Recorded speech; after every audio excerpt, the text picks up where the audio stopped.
Please subscribe my channel.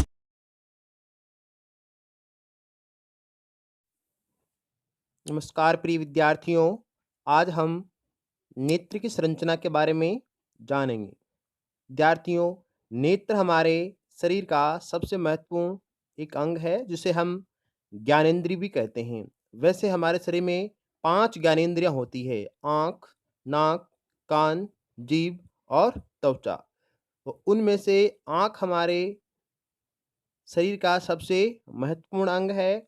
इसी के द्वारा हम अपने बाह्य वातावरण की विभिन्न जानकारियों को या चित्रों को देख पाते हैं, अनुभव कर पाते हैं।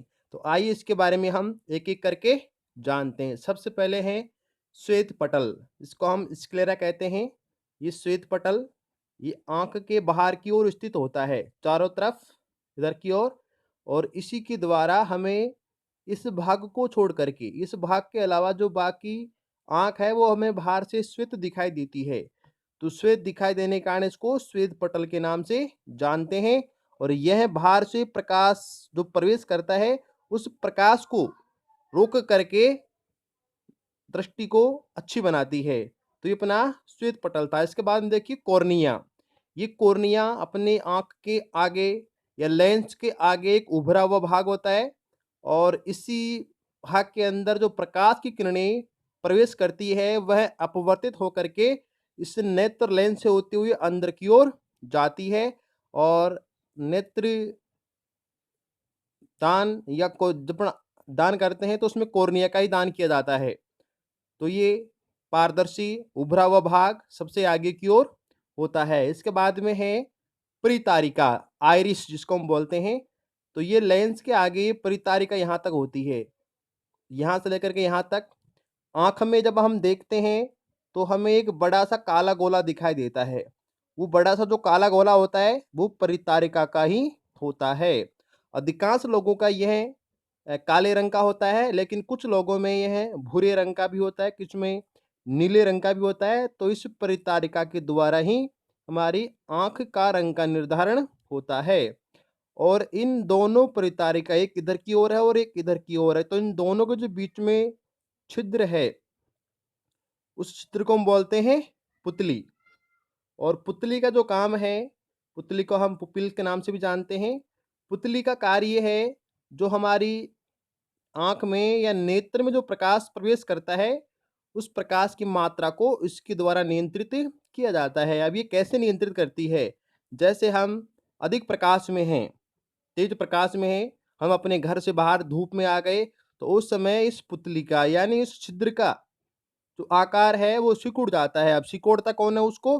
तो परितारिकाएं बड़ी होकर के आगे की ओर बढ़ जाती है, उससे छिद्र छोटा हो जाता है, तो प्रकाश कम प्रवेश करेगा। और जैसे ही हम अधिक प्रकाश से वापस कम प्रकाश की ओर जाते हैं तो इस पुतली की साइज अर्थात इस छिद्र की साइज बढ़ जाती है। तो इस प्रकार से आंख में प्रवेश करने वाले प्रकाश को कौन नियंत्रित करेगा? पुतली के द्वारा नियंत्रित किया जाता है। तो पुतली भी एक अच्छा अंग है, और यह कार्य ऑटोमेटिक स्वचालित होता है। इसके लिए हमें सोचने की आवश्यकता नहीं होती है। पुतली को जब आँख में अगर देखना चाहें तो जैसे अपन आँख की ओर देखते हैं तो एक तो हमें बड़ा गोला दिखाई देगा काले रंग का, वो तो होती है हमारी परितारिका, और उसके बीच में एक छोटा सा काला बिंदु दिखाई देगा, उसको हम पुतली के नाम से जानते हैं, जिसकी साइज घटती और बढ़ती रहती है। इसके बाद हम बात करें अपन नेत्र लेंस। ये नेत्र लेंस जो हमको दिखाई दे रहा है ये लगभग 2.5 सेमी व्यास की एक संरचना होती है जो मांसपेशियों से बनी हुई रहती है, और यह जो लेंस है वो एक उत्तल लेंस होता है। इसका आकार वक्राकार या फिर चपटा हो सकता है, और यह लेंस जो आँख में प्रवेश करने वाला जो प्रकाश, यहाँ से प्रकाश प्रवेश करता है और उस प्रकाश को अपवर्तित करके मोड़ करके उसको इस रेटिना के ऊपर इस लेंस के द्वारा डाला जाता है।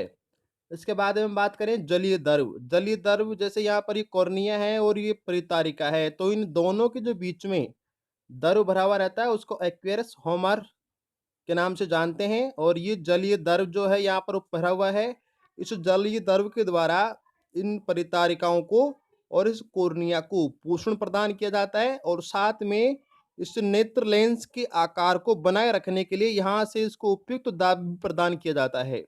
तो प्रेशर के लिए और आकार के लिए कार्य करता है और साथ में ये द्रव पारदर्शी भी होता है, जिससे प्रकाश किरणें यहाँ से आसानी से आगे की ओर बढ़ सकती है।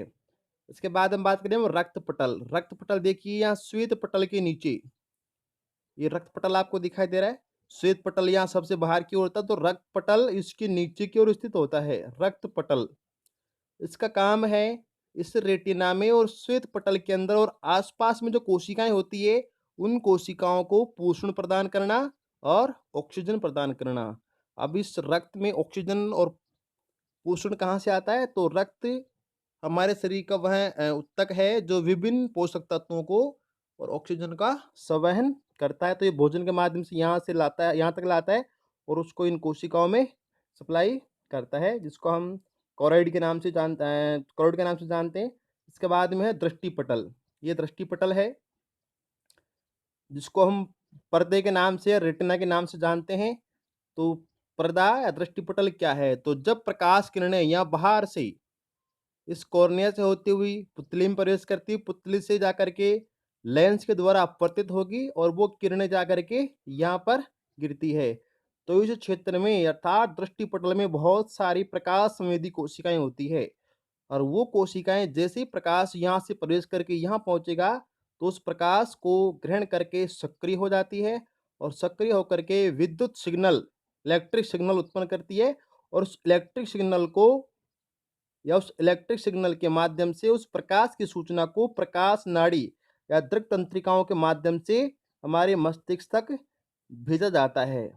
और विद्यार्थियों, इस दृष्टि पटल पर जो चित्र बनता है, जो आकृति बनती है किसी वस्तु की, जैसे मान लो यहाँ पर कुछ वस्तु रखी हुई है, कोई पेन रखा हुआ है यहाँ पर, तो उस पेन का जो आकार है वो यहाँ जो बनेगा वो वास्तविक बनेगा।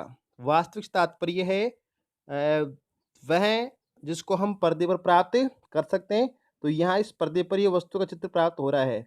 वस्तु का जो आकार है वो मूल स्थिति से यानी बिंब से यहाँ पर छोटा होगा, उल्टा होगा। क्या क्या होगा? वास्तविक होगा, उल्टा होगा और छोटा होगा।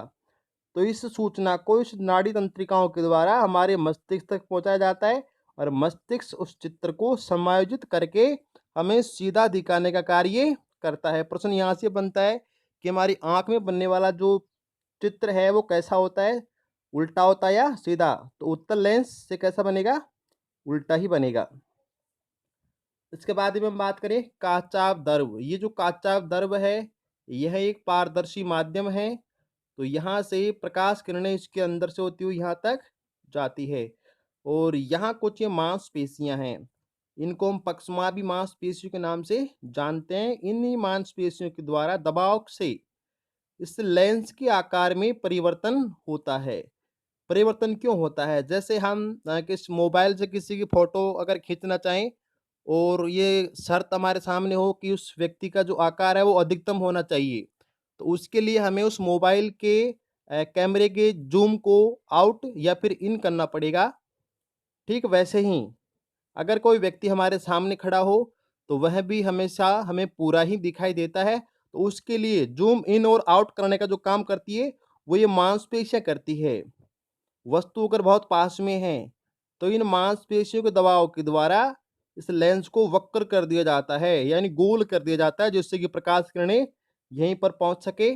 और वस्तु अगर बहुत दूर है तो इस लेंस को चपटा करके यानी इधर से और इधर से खींच करके इन मांसपेशियों के द्वारा चपटा कर दिया जाता है, जिससे प्रकाश किरणें वापस वहीं पर पहुंच जाती है। अगर ये मांसपेशियां किसी कारणवश कमजोर हो जाती है, जैसे बुढ़ापे के अंदर कमजोर हो जाती है, तो उस स्थिति में हमारी आंख के अंदर नेत्र दोष उत्पन्न हो जाते हैं। नेत्र दोष जिसमें निकट दृष्टि दोष और दूर दृष्टि दोष आते हैं। तो उनके बारे में हम नेक्स्ट क्लास में पढ़ेंगे। आज हमने आंख की संरचना के बारे में जाना और आशा करता हूँ कि विभिन्न भाग इसके आपको समझ में आए होंगे और इस नेत्र की संरचना के चित्र को आप अपने नोटबुक में बनाइए, अभ्यास करिए। और ये कक्षा 6 से लेकर के 10th क्लास तक बहुत ही महत्वपूर्ण है। धन्यवाद।